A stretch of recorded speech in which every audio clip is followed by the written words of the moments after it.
Today is July 27th, 2026. We are at the TAF Bethany Community Learning Space in White Center, Washington.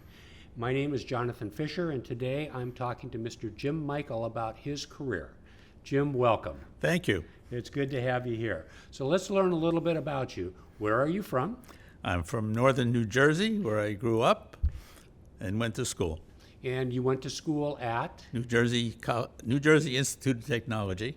And then from there, you went to serve our country, didn't you? I was a civilian employee with the US Coast Guard in Governor's Island, New York, automating lighthouses on Long Island Sound and Delaware Bay. Wonderful. But so then how did you transition into the railroad business? Well, my family has a railroad tradition. My father was a rail fan of sorts, modeler mostly. Okay. So I had an interest in trains from an early age. I had friends that worked for one of the railroads, so we did a lot of rail fanning. Okay. And ultimately what happened is I sent the resume into Amtrak in 1973, never heard from them for months. Then what happened? I had a panic call. Oh, tell me more. The chief engineer of Amtrak called to say, hey, can you come to Washington right away? We have a problem. And so I said, sure, I can be there tomorrow. What's the problem? He says, we have an air conditioning problem. Okay. I got there, and they had terrible temperatures in the Washington City ticket office due to a renovation that didn't go well. What did they do wrong? They put the beautiful Amtrak interiors, purple chairs, and graphics on the wall. They lowered the ceiling and forgot to lower the air conditioning ducts. Well, what did you do about that? Took some ceiling panels out and everything was fine. And then gave them a sketch for some alterations, and they used that to go out and get a contractor to do a permanent fix. But at the same time, they offered me a job. And you spent 23 years at Amtrak being responsible for design and construction of facilities? That's where I started, stations, station projects. Got involved with rolling stock with the workshop programs. What was that? Well, the most prominent one is we designed in-house at Amtrak the new Rensselaer Turbo Maintenance Facility in Albany, Rensselaer, which was a revolutionary facility because no one else had turbo trains. So I got to deal with the French and the technology from France, which started the international relationships that evolved over the years. And we'll talk about those international relationships here in a minute, but then you were involved in rolling stock acquisition, and what were some of the things that you were involved in buying or purchasing or speccing? The most notable, I started rolling stock in 1988. Okay. And the first job we did was we had to replace the F-40s. Oh. And just after I took over rolling stock, I had been exposed to industrial design with some of the Swedish railways people and Danish railways people. And I ended up deciding that we needed to have an industrial designer because the mechanical department at Amtrak was designing stuff that looked horrendous. It was freight equipment that had a paint job. They were good at cylinders and pistons, but they weren't good at exterior aesthetics. And the big issue that I felt is that if we're going to spend $500 million on rolling stock, the public ought to be able to recognize it from the station and from the right-of-way that this was new and different from what had been running around for the previous 50 years. And it needed to look good because that would create a positive public impression that people would want to ride that train because people don't want to ride on homely trains. That is correct. Okay. And we were competing with the airlines, and that was the goal. And that is the evolution of what became the Genesis locomotive.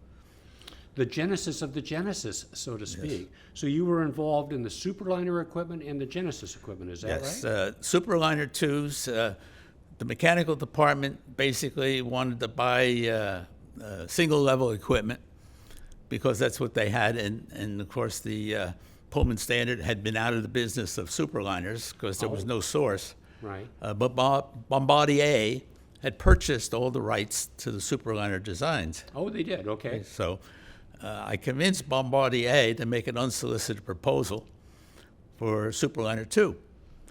and that received favorable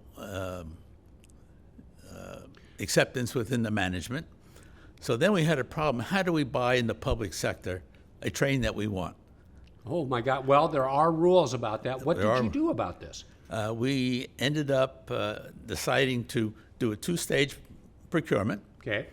First would be a public announcement that we're interested in buying double-level equipment, and we put in newspaper ads in national newspaper, USA Today and Wall Street Journal, and we just made a point of telling Bombardier the dates of publication. And Back in the day when we would publish things in newspapers, right? I mean, right. this is and, anachronism. and the It's rest so- was history. Bombardier was the only one that read the newspaper. So then you got involved more internationally with X2000 and ICE demonstrations. How did you transition from a domestic view of things to an international view? The evolution there was that in the early 1980s, there was a lot of interest in tilting technology on the Northeast Corridor, particularly the north end, where you had a lot of curves between New Haven and Providence. Oh, sure. Yeah, I wrote that. And so that's as well. There was testing the X2000, not the X, the LRC from Canada. Right. There was early Talgo Pendolino, The Italian Pendolino. Italian Pendolino. We had the trucks of the Italian Pendolino under an Amfleet car. How did that work? It was okay. Yeah, okay. You All know, right. what we were trying to do is create a source of a supply chain for this new procurement for high-speed train sets, which ultimately needed to be done to replace the Metroliners. Right, right. But I also, what was happening around 1982, I was tasked with writing speeches for corporate officers who were going to Europe for presentations, Europe and Asia. So I had to do research for those. So I became the in-house expert on international trains. And so then that led to your 1991 trip to Spain? Well, How did that work? No, what was happening is that we recognized that politicians like to go abroad. Sure they did. Yeah, that's right. So during the congressional breaks in August and some in Christmas time, whatever, we planned several congressional delegation visits to Europe to show them the new technology in order to get the money. And then Graham Claytor, who was president of Amtrak at the time, recognized that, well, we can't take everybody to Europe. Let's see if we can't bring the trains here. And that was the evolution of getting the X2000, which we believed would be the most suitable equipment for a Northeast Corridor without extensive modification. And then following that, the Germans wanted to get in the ball game, and that resulted in the ICE demonstration. Right. And then we had inquiries from Talgo. They wanted to join the parade, and so we had to figure out how to try and build them into the program. We also tried to negotiate with the French to get one TGV set, but it had to be one of the 13 they use in Swiss service due to the traction power configuration, and they were unwilling to part with, because it would have meant they would have had to cut back service. Oh, yeah, they didn't want to do that. They only had 13 sets. So then you were involved in a famous lunch on a Talgo train, and then this somehow switched from the Northeast Corridor to the Pacific Northwest. How did that happen? Well, what happened was the Talgo is unique in that the floor height is only 38 inches above top of rail, which matches the European high-level platforms. Oh. In the Northeast Corridor, our platforms are 48 inches above top of rail. So we would have had A this. 10-inch step down, which meant people would have been banging their head on the door frames. There's that too. I didn't even think about that. And I it thought was about the step, but I didn't think about the step was head too clearance. great, and the Yeah. distance in the step, because the Talgo was not as wide as the North American equipment, so it just was not compatible. We had to find a location where the platforms were at track level or top of rail level that the Talgo could accommodate. And that happened to be here in the Pacific Northwest? Or what happened? How did this? Okay, let's we make had this this. connection. We had this lunch, and we had Gil Carmichael, the FRA administrator, Yes. two people from Talgo, and myself, and we're trying to explain to them why this really wouldn't work on the Northeast Corridor. And through the translation and whatever, it wasn't going great. But we tossed out the idea, well, let's look for another location where the Talgo may actually be a good fit. And the Pacific Northwest was good because the corridor was relatively short. We didn't need a lot of train sets to run a full schedule.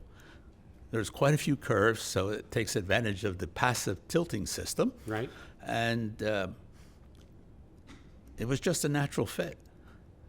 So that was how Talgo got invited to participate in the Pacific Northwest corridor for rail passenger service. Well, Amtrak at the time was unique in that many cases, they were trying to be the lead entity in all these projects with the help from the states. Right. Washington State, with Gil Mallory, recognized that we'd be better off if the state did this themselves with Amtrak as a supporting advisor, not necessarily driving the bus. And as a result, Washington State leased the first train set to run in the Northwest, and then that led eventually to the additional train sets.